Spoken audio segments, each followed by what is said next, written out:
euh, dans certaines, par exemple chez les Abrahamisons, on vous dit, mes ennemis ne sont pas de chair et de sang.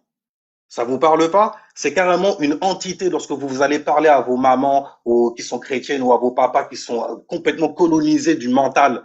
Vous leur parlez de quelque chose et vous voyez comme un voile. Ah, ils me parlent pas de ça. On ne parle pas de ce genre de choses-là. Ils ont des réactions très très émotionnelles. Ça fait très très féminin. Ça fait très très meuf qui a peur en gros, qui a peur de l'inconnu. Je sais pas si je suis le seul à avoir remarqué ce genre d'énergie-là, mais moi je le vois en fait. Quand je dis je lis des livres, par exemple, le frère il m'a pris tout à l'heure là-dessus.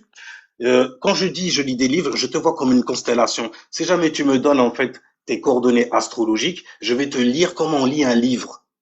Voilà ce que ça veut dire quand je dis je lis des livres. Je lis des cieux, je lis le ciel des gens, je lis leur chakra coronal jusqu'au chakra racine. Donc du septième chakra au premier chakra.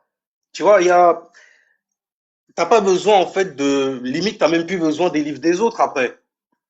Tu le fais avec ta propre sauce. Moi, la manière dont j'apprends l'astrologie aux gens, c'est musicalement, donc c'est pas pris très très au sérieux, mais en attendant, les gens raisonnent avec. Et ça passe. Parce que les gens s'apprennent, donc ils voient à quoi ils servent dans l'environnement où ils sont aussi. Ils sont nécessaires à quoi? C'est quoi mes énergies? Il y a des juifs, parce que tout à l'heure le mot est sorti, qui pratiquent la Kabbale, c'est la même chose qu'ils font, c'est de l'astrologie.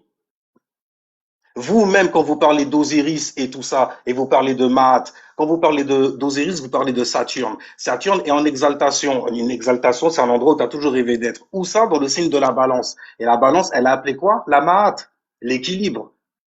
Donc, savoir se connaître soi-même, avoir un équilibre avec soi-même pour pouvoir se présenter au monde.